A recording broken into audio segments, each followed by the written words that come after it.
Okay.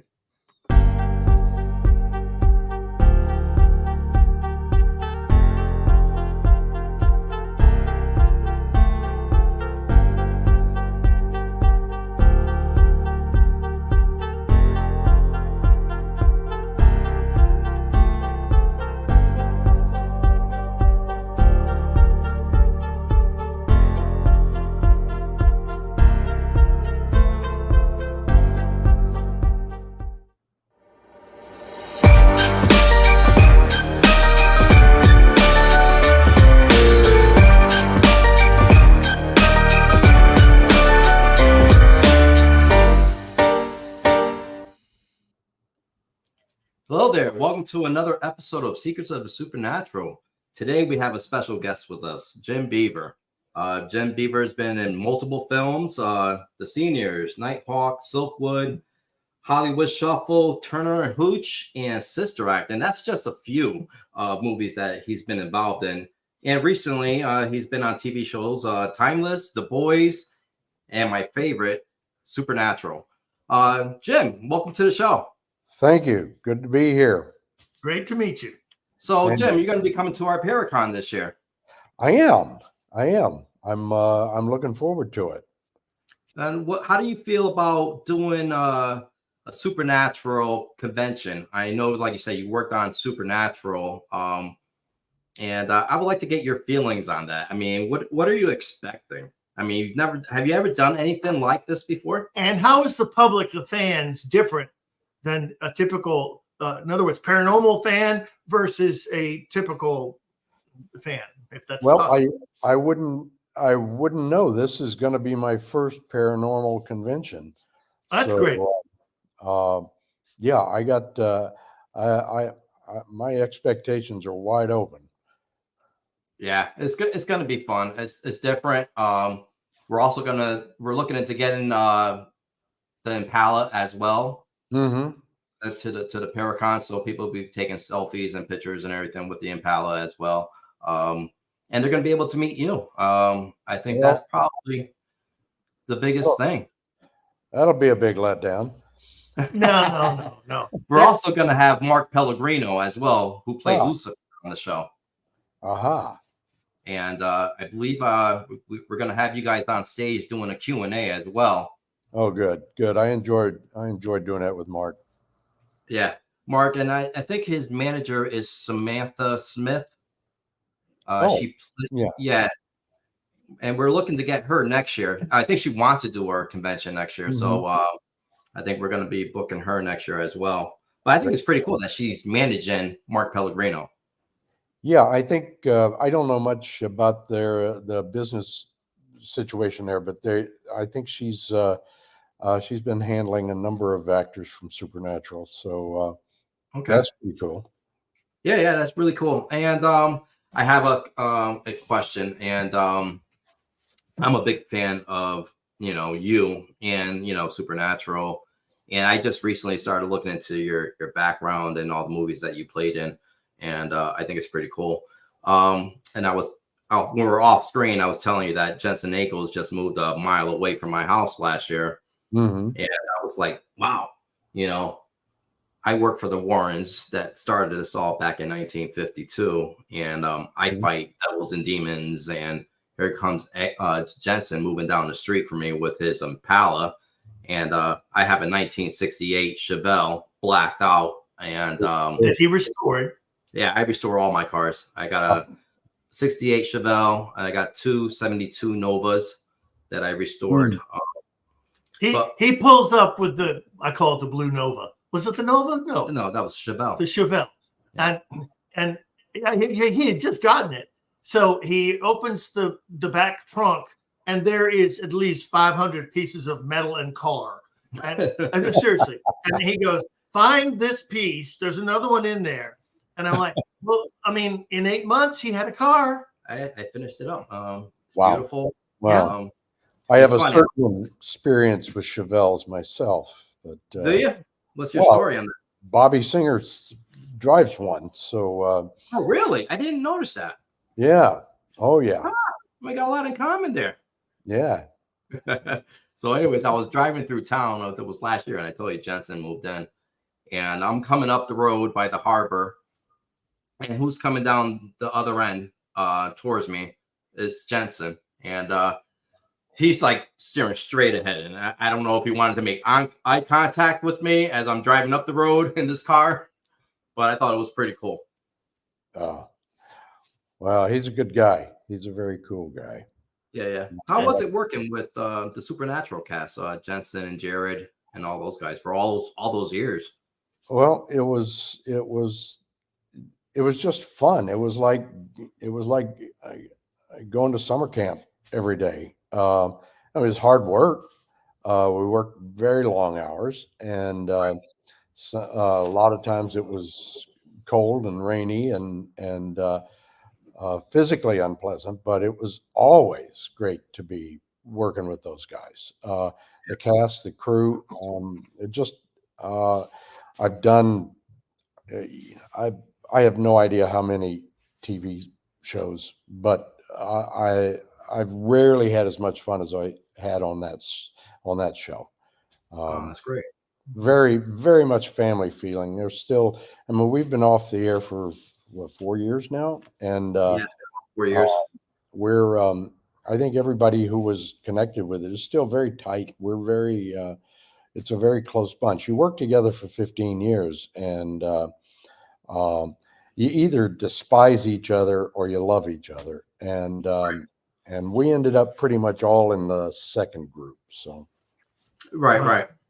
Did anything, for the word's sake, supernatural occur on the set or backstage, or any occurrences anyone spoke about? You know, I don't remember anybody ever saying anything about anything like that. I know a lot of the fans see the show and they want to know if it's spooky on the set, but you have to understand, on a TV set, it's about 10 times brighter than it looks like on television, and what you don't see is the cables and the crew guys hanging around waiting to hammer and nail stuff between scenes. So for every scene where Sam and Dean or I are creeping through an old, dark, spooky house, you know, it's bright as day, and there's 30 or 40 guys within earshot. So it's not as physically spooky as it you know, the whole thing is supposed to look spooky. It doesn't matter if it is spooky. Right. And I think they do a wonderful job on the show creating atmosphere, but it's a little different when you're actually there, and you turn a corner and you see all the raw wood and the framing and the electrical cables leading up to the lights and all of that stuff. I was curious because Mr. Warren taught me like energy attracts the same like. Like attracts like. And all of the thought consciousness about the subject matter would draw a certain energy to the set. And I'm just wondering if anyone picked up on that. I've never heard anybody mention it. It's possible that somebody else experienced something, but was there anyone, in other words, was there anyone on the set, behind the camera, or actors that would have had an inkling, an idea to pick up on that? I said, well, I'm sure, like I said, they have the producers that do their research. I mean, they got their knowledge from somewhere, so they've done the research on paranormal. So, which that that would also attract. See, for example, on the Conjuring movies, the first day of filming, they have a whole priest and bless the entire set and cast. I don't remember anything like that. I think we all, for the most part, took it fairly lightly, and I don't. Also, you know, when you're working on a show like this, you do your scene with one or two people and the crew, and then they may do two more scenes before your next one, I tend to head back to my dressing room and take a nap or something. So I don't always hear a whole lot of conversation with a whole lot of people, other than the ones I'm doing a scene with. So Actually, very smart. Keeps you out of the drama. well, it keeps me out of the drama, and it allows me to maintain my youthful appearance. There you go. So Let's now, leave you the, want to the talk about drama. you want to talk about something supernatural? It's the idea of me looking young. There you go. You still look good. You still look great. So, like a couple of years ago, I was part of a TV show that aired on Netflix, and I was the consultant producer of it. Mm-hmm. And it's totally different from what you're doing in reality TV. Mm-hmm. But still, hundreds of hours of filming and recording and editing and breaking it all down. A lot of, hurry up and wait. Oh, yeah. That's cool. He'll tell you about that. That's, Right. That's yeah. So how do you get started in the film industry? I did do some research, and I know right after your tour was done with Vietnam that you moved in with Hank Warden. Yeah, Hank was an old character actor, did hundreds of movies, most of them westerns, and but he was kind of like a surrogate grandfather to me. And about I don't know, 12, 13 years after I got out of the Marines, I came out to California to do some work, and he invited me to move in with him. So I spent a lot of time with him and talking about his old days in the movies, and doing terrific pictures like True Grit and The Alamo and The Searchers, and working with people like John Wayne and John Ford and Jimmy Stewart. It was a real. I'm a film history buff, so it was a real treat for me. And he was a sweet, wonderful guy. I think if any of your fans here are familiar with the John Wayne movie The Searchers, that's probably Hank's most famous role as old Mose Harper, the sort of strange guy who only wanted his rocking chair. Yeah, he was hilarious in that movie. Yeah, he was. He's a very iconic figure in westerns, and I was lucky to know him for many years. And of course, he's been gone for over 30 years now. But it was a real blessing to me to have him in my life for a while. So was he more like a mentor to you? Well, not so much in the acting business. I mean, he was very encouraging. Right. But and if I did a play, he would come to see it, and he introduced me to some of the people he had worked with and things like that. But Hank was an old rodeo rider. He had I don't think he ever studied acting a day in his life, and he just kind of showed up and said his lines and exhibited his own personality. And I don't think he felt, not that this is true, but I don't think he felt like he was had anything to teach me. Like I say, I don't think necessarily that's true, but because I had a lot to learn. But he was just supportive. He was just he was there for me. Even just life lessons. I mean, they're great. Yeah. He, we were 49 years apart in age, and he taught me a good deal just about life and about things I'm just starting to figure out now as I get closer to the age he was when I met him. And actually, I'm past the age I was when I met him. He was when I met him. So, it was and then I learned a lot about rodeoing and about horsemanship and life on a ranch and things from his experience that I haven't necessarily duplicated in any way, but Yeah, and you know what? And that's what you treasure the most. It's not always talking about acting or the industry. It's that personal relationship and that, that you build with them, and a lot of people don't see that.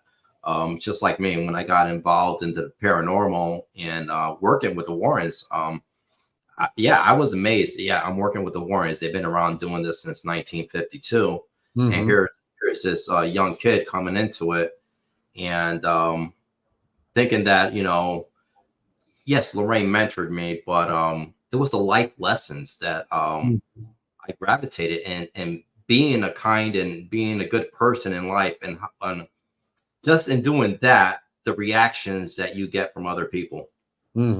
Yeah.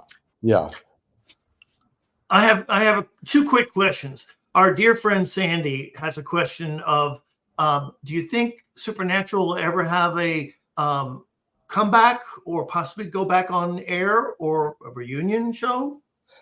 Well, I had been hearing rumors for a year or so that they might do a 16th season, and I didn't really believe them because they say that about most shows that go off the air that were popular. Right. But I was talking to the boys, Jensen and Jared, recently, and they said, yeah, there's something in the works. I don't know if it's a return to the actual series. I think that's probably unlikely. But there is something planned for revisiting Supernatural and maybe doing like a limited season or something of it. Right. Because I know they tried coming back with a spin-off, the Winchesters, and I think the CW had it on for one season, and it never went anywhere. CW dropped it. Well, the CW kind of changed all of their programming style and got rid of most of their shows like that. So CW? Yeah, the network that Supernatural was on for all those years. So that, yeah, when they revamped their entire programming style, they got rid of a lot of the supernatural and superhero type shows, and for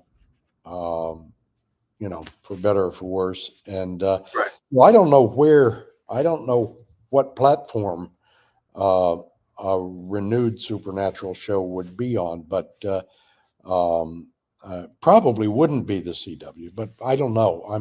Yeah, I think it's changing a lot, even with the networks that we're used to. It's all going streaming. Look at The Boys. It's on Amazon Prime, right? And you see a lot of new shows coming out on Netflix. So we're looking at more of a streaming services that this is all going towards. Yeah, I think you're probably right on that. But as I say, I'm not privy to any inside information other than, it looks like something is going to happen. I just don't know what it is. That's interesting. And I thank Sandy for that question. Tony is asking, after doing Supernatural with the cast and the production crew, did anyone become a believer or perhaps afterwards aim their career towards that subject matter? That's a good question. And unfortunately, I don't know the answer. I haven't heard. Fair enough. I haven't heard anybody talk about that. But, a part of the problem is we filmed the show in Vancouver in Canada, and most of the crew lives there, but most of the actors don't. And so it's we don't talk to each other as much as we used to when we were working together. So I don't know. I don't really know what some of the other folks might have come away with from the show. We're in touch on Facebook and happy birthday and stuff like that, but we don't have the luxury of long conversations like we used to. So they could all be in the circus for all I know. So I heard you had an experience at the border in Canada. What was that about? You think Are you? Well, did I? I don't know if it was coming in. Was one of the border checks or Well, I always go through border checks with a certain amount of nervousness, but all I can think of is something that happened to Misha Collins, who played Castiel. I know um, he lost his passport or something and had to go all the way back down to Washington State and cross the border again. And he was supposed to be filming that morning. And right? but I'm 131 years old. I don't remember everything very clearly. So it's I kind of got that when you made the video for us, and where you're saying that you're going back to Gettysburg. You haven't been back to Gettysburg since the battle. yeah. Classic. Well, it's that's not quite true. I was there about 6 or 7 years ago, actually, but I'm a bit of a Civil War buff, and so Gettysburg. It's not just known for Paracon, Right. and I imagine there's a few ghosts around there. How many times have you been there? Just once. Yeah. Just And once. what are you going to do this time that's non-Paracon related as far as the town? Well, I don't know. I don't know that I'm going to have much opportunity because I think I'll be coming in right before the event, and then I have to leave right after. I have another event in England just a few days later. So I've got to leave pretty quickly just to get there and get over the jet lag. Yeah, my favorite thing down in Gettysburg, when I go there, is getting up early in the morning and going right into the cemetery. Yeah, and walking that cemetery when it's silent. Mm-hmm. It makes me proud. That it was it was pretty much like the birth of our nation. And what they fought for, and the beliefs, and the first real internal struggle. Yeah, and you know what? It hits me in the heart because I had an experience like that once. It wasn't at Gettysburg; it was at Appomattox, where the Civil War ended.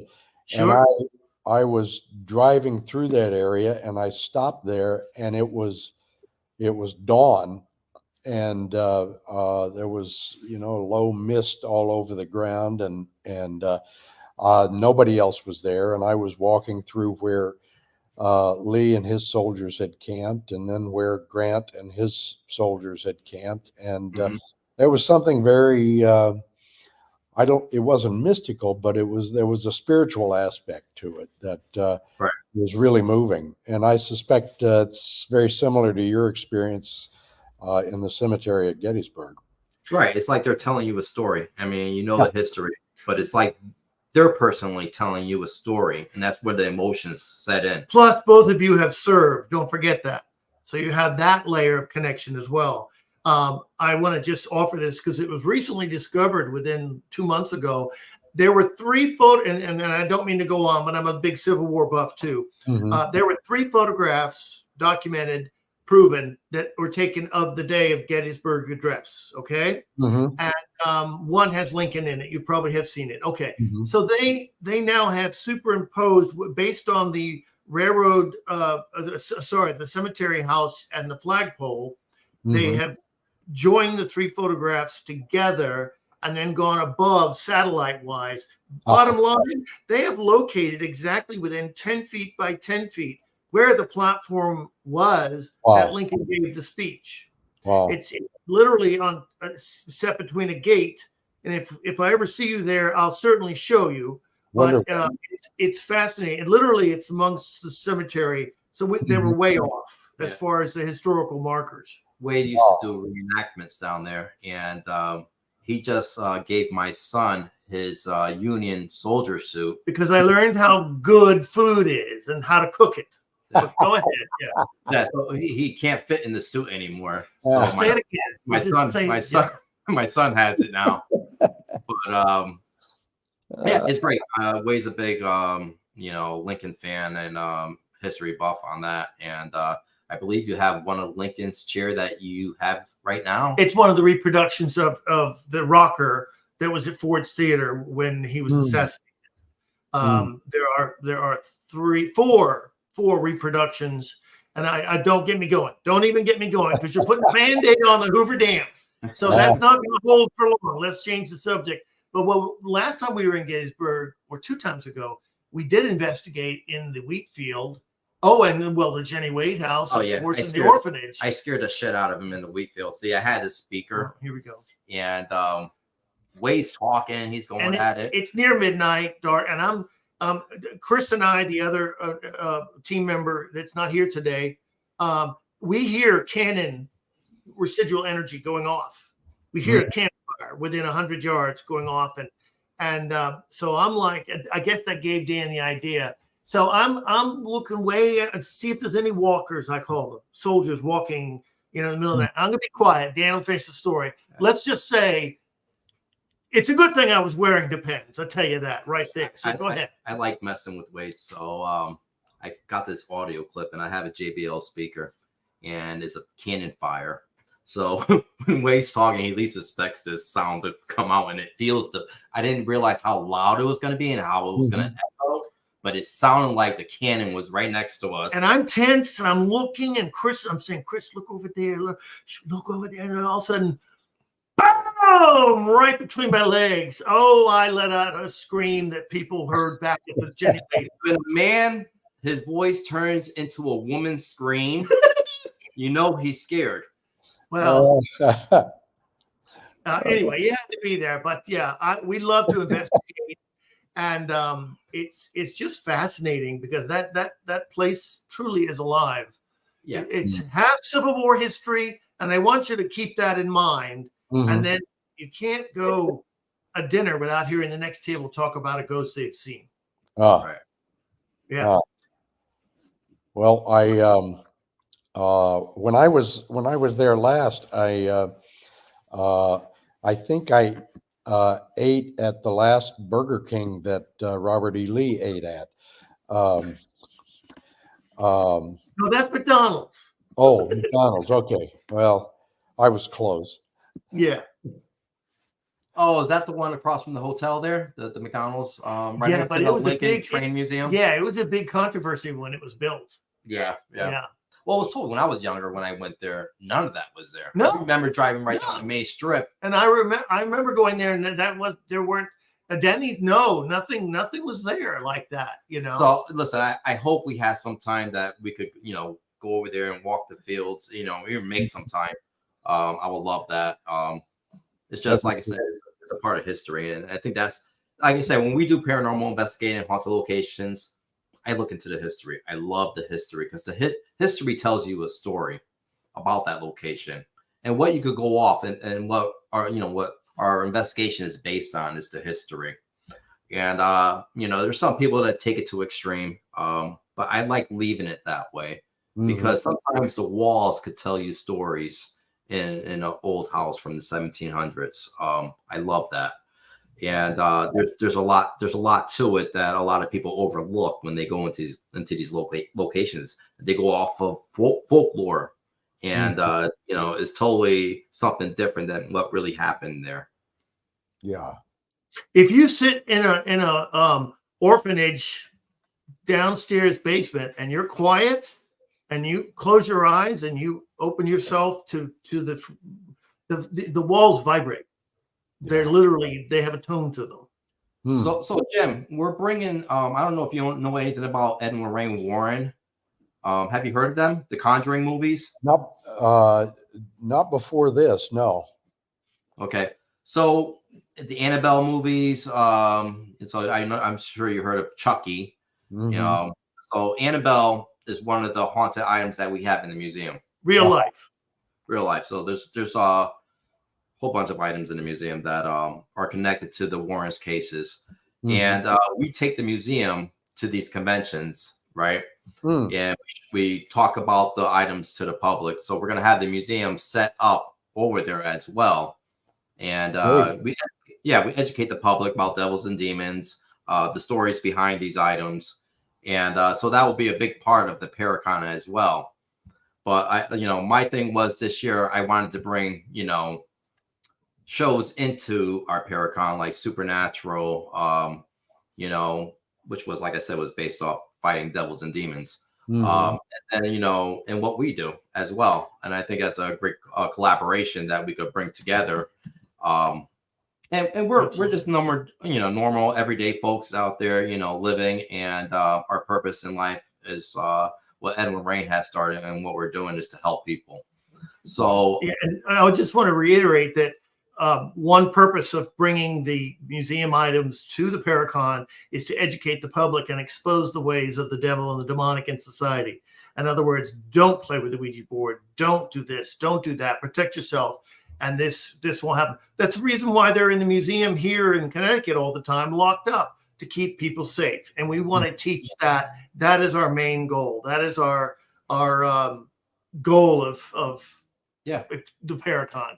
And so I hope you get some time. I'll be in the artifact room, the museum room, giving tours, and I'll recognize you once you walk in, and I'll answer any questions. That's if he goes in the museum. I don't even know if he will want to go in the museum. He will, if you have time. But yeah, I'll be in there, and yeah, I'll do my best to answer any questions I have. So don't be shy. And that goes for anyone who's watching this as well. So that's the heart of the Paracon, the reason why we're there. And I just find there's nothing else more exciting. Yeah. Well, yeah. How many people do you get attending? Our first year when we started the Paracon, and we didn't expect it to be a success. The location wasn't big enough to hold the people. Everybody. We didn't know that till the first day. Second one, we've got a larger location. We did it at Mohegan Sun Casino. And we had 6,000 attendees come to that Paracon. Wow. And we're looking. Then we had the third one, and then now with the fourth one. But the fourth one, like I said, in Gettysburg, is a new location, so it was a totally new audience that we're attracting. And people that have problems coming up to the Northeast, they can't make it. Well, we're a little bit more mid-state now. We could get people from Tennessee, we could get people from Missouri, Ohio, come to Gettysburg. So it's attracting a new audience. So we're looking to get big numbers again this year. Wonderful. And folks out in the audience, we know you want to see the items. So we're doing this to bring them out, to share and educate. And we look forward to everyone coming and seeing and learning. Yeah. Learning. We just love telling our stories. But the whole thing, doing it in Gettysburg, I think, like I said, the history of that location. And yes, there's a paranormal aspect of it. Ghosts over there, people seeing apparitions of ghosts walking through the fields. So we take both of them and we put them together, and it pulls an interest. And we also have horror celebrities coming as well. So it's just not, the supernatural cast. We have horror celebrities. And then we have people in the field that have been reality TV shows that will be at the Paracon. Investigators, Ryan Buell, for example, there's a whole array. Dan, and I must commend you, Dan, for getting all of this gathering of talent. Well, it's because I don't know how you did it. It's a lot of work, and it's making connections. There's a lot of other event venues that put on shows like this. You worked with Creations, I believe. And they hold big conventions. I don't know how many people come to those conventions, but I do see that a lot of it sold out pre-sales as well. So I'm still in the learning stages of doing conventions, and doing this for the first year, it was a success. A lot of people can't say that. People waited. He's being modest. The first time we did it, we had no scale of how many people would come. People waited 3 hours outside in the pouring rain to come in. Oh, wow.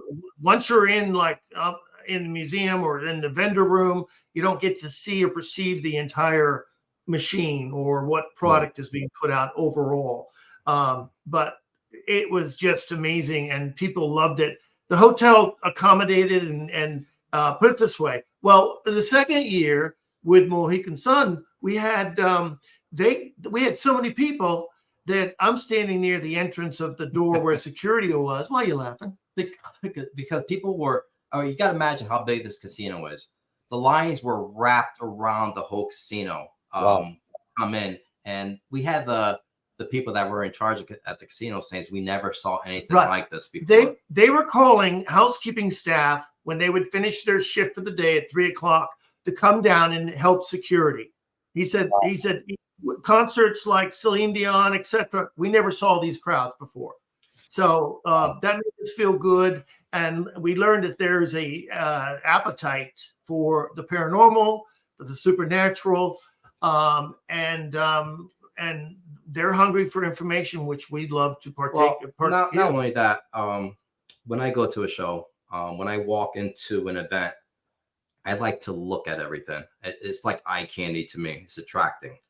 So I want our shows to attract that audience. When they walk in there, they say, wow. So that was my motto going in. And it's that saying, if you build it, they'll come. And keeping a positive attitude when you're doing all this. Even in general in life, you have to keep a positive attitude. And when you wish things, and they'll come. They're not going to come when you want them to come, but eventually they're going to come. So it's having that that outlook in life and being positive, and things will happen. It took me 30 years for something really positive to happen to my life. And that was meeting my second wife. And God comes first, family as well. And then all this is, comes last. And that's how I look at things. And, I take that to heart in doing what I love to do. And if success is going to come in my life, it comes in my life. But you have to work for it. And like I said, you need to be patient because it will present itself.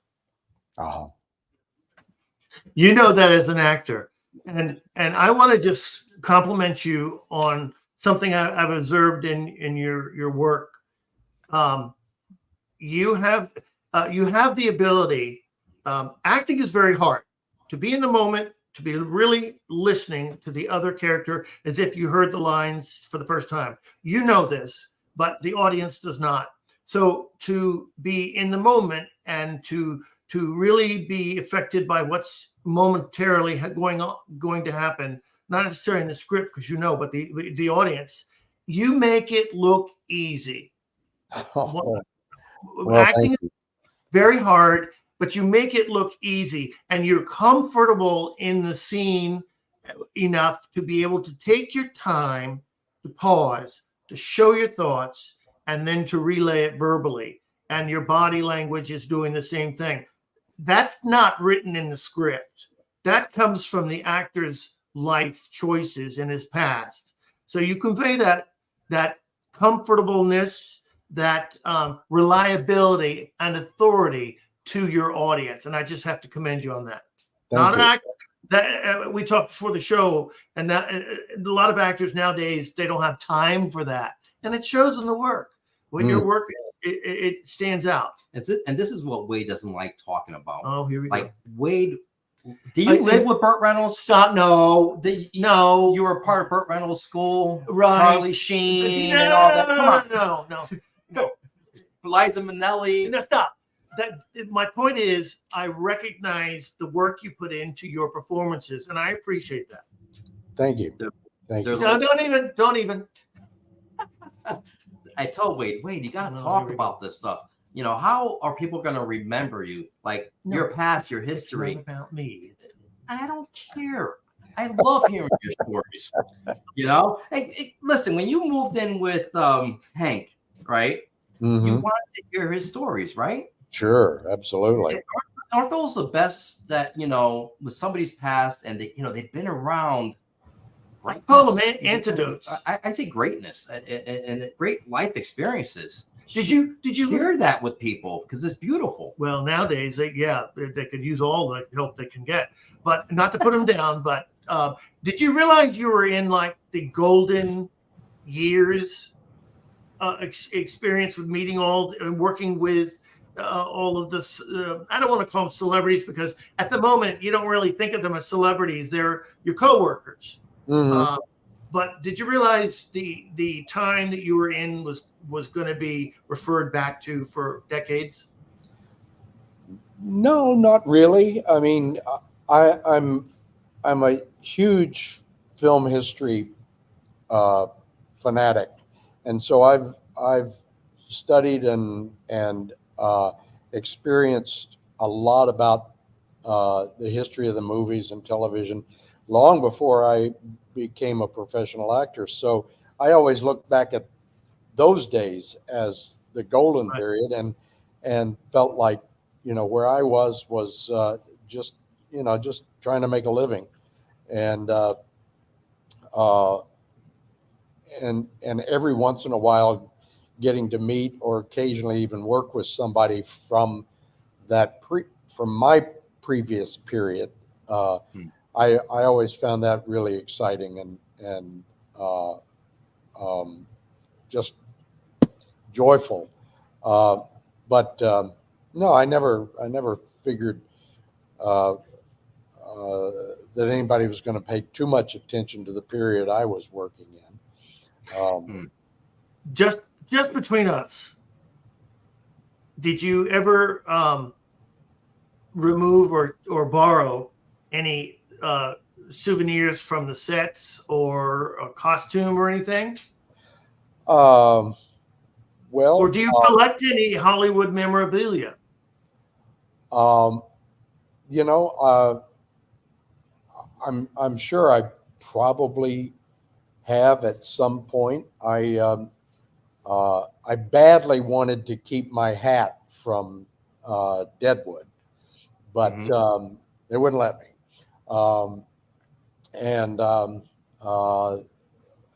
I took a knick-knack or two from Bobby's Kitchen in Supernatural, but for the most part, there's a practical reality to it too. A lot of those things are rented, or they belong to other people, and or they're needed for another part of the show or another show.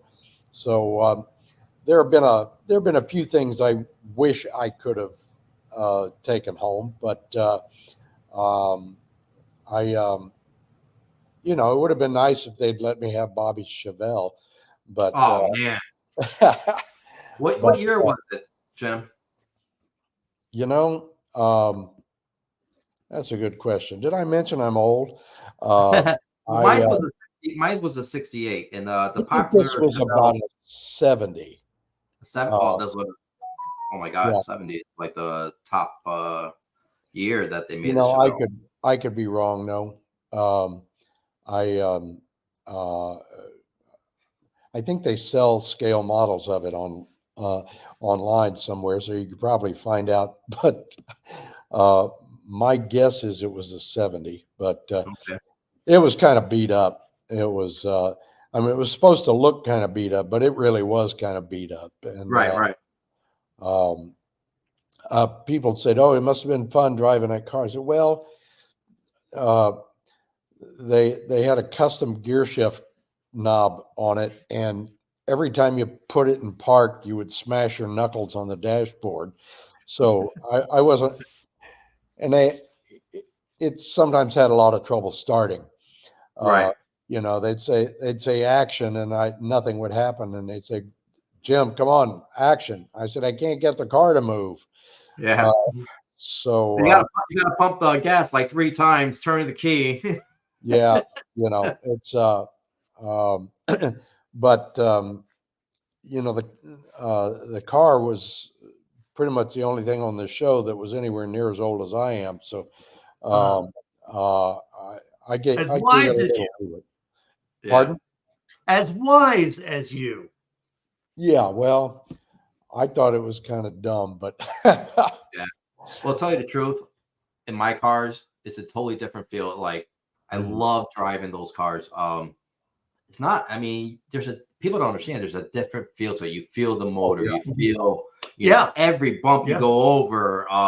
It's true. You know, Even I've if had you a get couple of classic cars, and I just sold my '57 Chevy police car a while back, and I had a '40 Ford Coupe once upon a time. But my problem is I don't know enough about the details of maintaining a car to keep it in good shape, and I figure right. somebody who knows these things inside and out ought to own them. Yeah, but here's the thing. You know, I get these cars and I don't like them sitting. I enjoy them. I drive them, and I don't care if you know, it gets a scratch. I know I could repair it, but you know, they're meant to be driven. There's nothing like them. Yeah. And like I said, today you have all these electrical vehicles and everything. I'm just like, damn, I love my gas carburetor. You know, 396. Yeah, so yeah, I love to cruise. you do feel the road, and the turning is different, and it's a I don't want to, for sake of lack of a better word, a ride. Well, it's true. I mean, you take these cars for a ride and it clears your head. Yeah. You know, it's like that's my getaway right there. Yeah, yeah. And you know, you get some great looks from people on the street. Oh yeah, you get the thumbs up and everything when you drive by yeah. somebody that realizes what that is, and Especially if you get stuck in a parade. oh yeah, but you know what? Even like you're at a stoplight and a Tesla pulls up to you, they don't want to stare at you, you know. But you get this guy that's 60, 70 years old, and they're next to you, and they're giving you the thumbs up, like you know. I love that. We were in a parade not far from here, and there was a big float in front of us. It was slow moving, and it was a hot day, like 80, 90, whatever. And anyway, you explain what happened, because I don't know what happened. Oh, the starter? No, it wasn't a starter. What happened was I didn't have an electric fan on the car at the time. So, you know, I had that Nova had a 430 over in it. So it runs hot. It'll run hot. So being in 85-degree weather with no fan on that vehicle, and it's just the car fan and radiator. We're right behind the pageant float. So, and there's people all on the sidewalks with flags and everything. And all of a sudden, yeah. And I looked at Dan, and he looked at me, and he's and he looked at me and he goes, "Get out and push." Because there's a parade behind us. We're now the ones that are not moving. So I got out, and everyone's like, "Yay!" And then all of a sudden I start pushing, and believe it or not, 5 or 6 guys would immediately come right up, wanting to see the car better and also to help out, and they would push us off to the side. But it was very funny. I looked at Dan and come on, go. And now the parade pageant floats like 30 yards ahead of us, way ahead. And it was very funny. So we conked out twice, and it was good. It was good. Once I sat for an hour, I got it back up and running and jumped on the highway, you know, going as fast as I can to get that air into the engine. And we made it home. Yeah. I've had a few experiences like that. So yeah, not a parade, but yeah, we got some stories. Yeah, I think we're gonna have a ball at the Paracon, Jim. And like I said, we're down to earth guys. I don't know how the other conventions that you go to, but we're more like family oriented, and we take care of our guests and making sure that they're comfortable and have a great experience. Well, I'm looking forward to it. I really am. So what you see is what you get. There's nothing phony about us. There's no airs. We don't have time for that. We're we want to help the clients and teach, etc. So we don't, and we got each other's backs. You hear that a lot on the internet, and we got each other's backs. Yeah, and you know what, and this is what I wanted to do, getting more into the entertainment and making connections and booking, the higher end celebrities is a learning process, but once you start making those connections with agents, and that's the way I believe. Like I said, unless you know them personally, you have to go through the agents to book the celebrities. Mhm. And I find it, I always find it difficult, but then we finally figured it out. We figured it out fast. And I want to lasso the three of us, for example, when you're on stage or in a movie, you have to depend on your other actor for your own performance as well. So you bond very quickly with the other actors. You don't realize it at the time, but if 3-4 weeks go by, and like in your career, you've worked with so many people over and over again, the bond picks up where you dropped off. Right. In paranormal world, if you're on an investigation, and it can be dangerous at times, you have to rely on your other paranormal investigators. For example, the Nesper team. That's why we when I say we got each other's backs, that's why it's so important. With the acting field, your friendships develop very quickly. And in the paranormal field, when you're investigating and relying on each other's information to solve something and to work together, it's imperative. So you have that in common with you and you with us. So I hope you have a good time at the Paracon, and don't be a stranger. Yeah, it's just like I said, it's not always what your field is, and what you're doing is building that friendship and trust. And I keep telling Wade that that's what's more important than what you do in life. Is building that friendship and trust, and then I'm gonna have your back, right? If it was just paranormal, you don't really know me, but friendship is big, and I respect you and how you got started, Jim.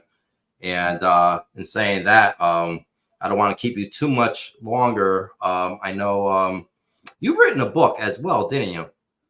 I've written a couple, and I'm in the middle of a third one. So, And was the first one about your daughter? well, it was about my late wife, Cecily. Okay. And the year of her experience with lung cancer, and our family dynamic during that time. Yeah.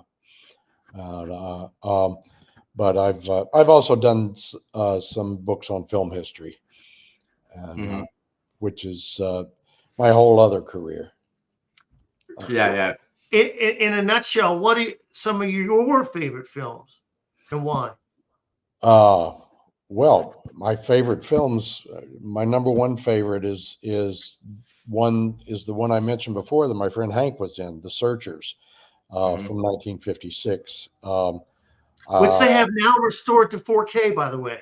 Yeah, I haven't been able to see that one yet. I was traveling when it played in Los Angeles, and I'm hoping to get to see it because it's a beautiful, beautiful film. And I like westerns. I like film noir, and I like classics. Most of my favorites are from before 1980. I got a lot of favorites after that too, but the majority of the things are the things I grew up with and was a young man experiencing for the first time. So, but usually, if it's got a few guys on horses riding through the desert, I'm probably going to like it. Yeah. Well, which brings me to the movie Gettysburg. Have you seen that? Yes. Yeah. I've seen good. that a couple of times. Yeah. When they rode the horses by the seminary, that's real. Yeah. They were the only ones allowed to ever film on the real battlefield and the grounds. They put bushes and fake trees over the monuments.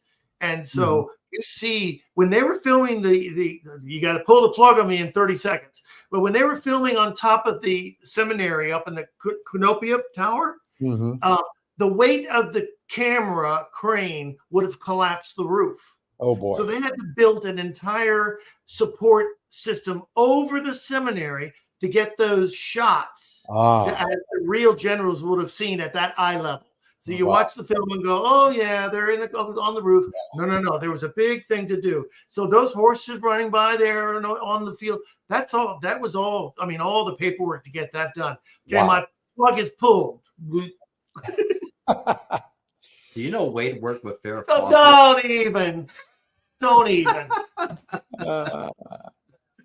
Well, listen, Jim, I don't want to keep you too much longer, but hey, I appreciate you coming on the show and being a Absolutely. part of this. Well, you guys are fun. I'm looking forward to Paracon. Yeah. Good, So, hope to hear from you again soon, maybe before the Paracon. If you need anything, feel free to reach out. We're here. Like I said, we're always available, even at the Paracon. Feel free to let us know if there's anything that you need. We want to make your stay comfortable and make sure that you have a great experience.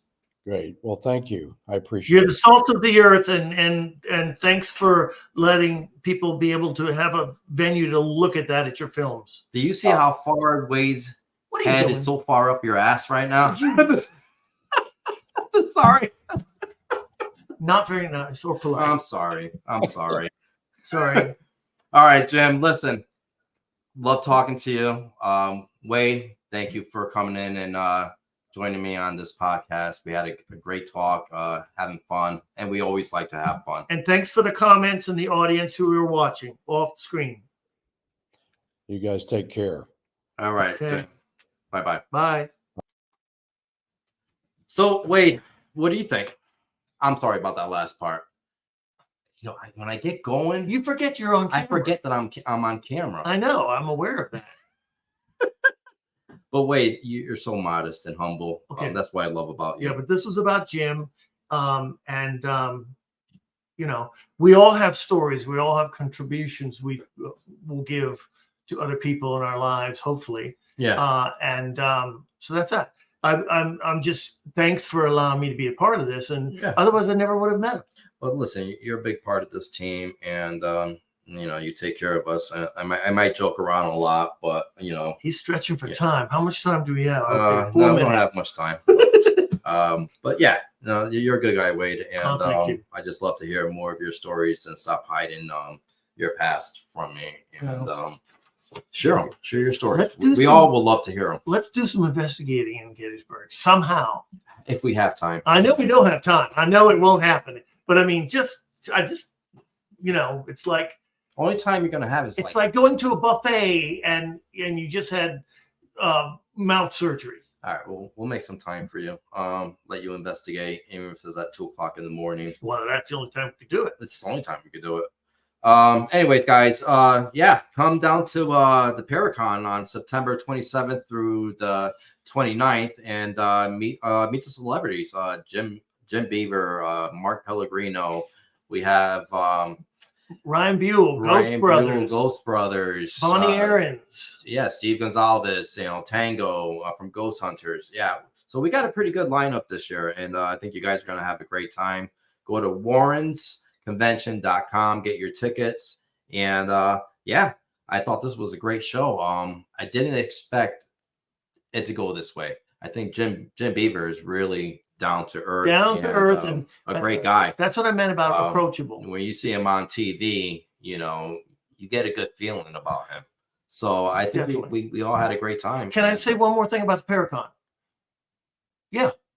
Are we on? Yeah, we're still on. Oh, okay. Just a recommendation to everyone's going to buy tickets and go Friday, Saturday, Sunday, the main days. A little bit of advice. When you get there, remember the museum's going to be open from when it starts at the daytime to when it finishes at night. So there's no hurry for that. A lot of people run to the museum, but we're there all day. Also, most importantly, get a speakers list, and on it will be a schedule, and judge your time that way. If you want to see Ryan Buell, and he's speaking at 2:00, say, for example, allow yourself to be in line at least, an hour beforehand? Yeah. But in other words, the speakers are going to speak once per day or it's once per day. Once per day, and then Right. but both days. So do that schedule first. Then you do your vendor room visit and the museum visit around that, because you get your most for your buck, and the information that's said on that stage is stuff that you're going to carry out without a gift bag or shopping bag, and you're going to be thinking about that conversation on the way And home. plus, Ryan's going to be here in a couple of weeks, 3 weeks or so. Yeah. He's going to be doing an event down here in Connecticut, and tickets are for sale. And we'll put that link up for Ryan's event as well, because I believe there's still some tickets available for that event.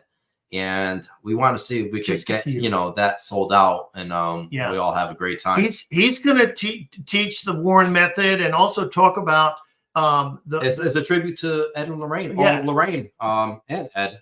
He really never met Ed, but he knew Lorraine, worked with Lorraine, and he wants to pay tribute to that. And it's lessons, with Lorraine. I believe that's the name of the event that he's holding. So yeah, we're we have great how you would say that opportunities of learning and sharing. And sharing this knowledge with our fans and our friends. One of the most exciting things for me at Paragon is talking to the people, because they provide a lot of information and insight, and it is a heart-opening experience for me to be in a museum, and I love that. And it's great. So yeah, and then, you know what? And here's the thing: Wade's in that museum with the last couple of years. You were in there the whole entire time. 12 and a half hours. Right. And you know what? That's tough. That's hard. But keeps going, telling the stories, making sure everybody's having a good time.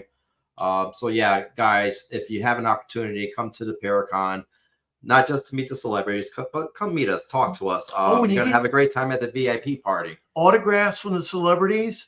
Yeah, I mean, if you, I'm dating myself, but if you have DVDs, bring the covers, and the nun will sign it. Oh my gosh, yeah, very exciting. And I thought you were going to say bring the VHS tapes, but that's yeah, you would have liked that. Yes. Yeah. Well, I'm talking about the Edison records and have those autographed. Oh, Yeah. I think that's the cylinder, the wax cylinder records. All right, we got to get out of here. Listen, guys, stay tuned. We have another show coming up in a couple of weeks. I hope you enjoyed the program. And again, thanks, Jim Beavers, for joining us. Thank you, Jim. All Nice to right. meet you. See you guys. Bye. Thanks for watching.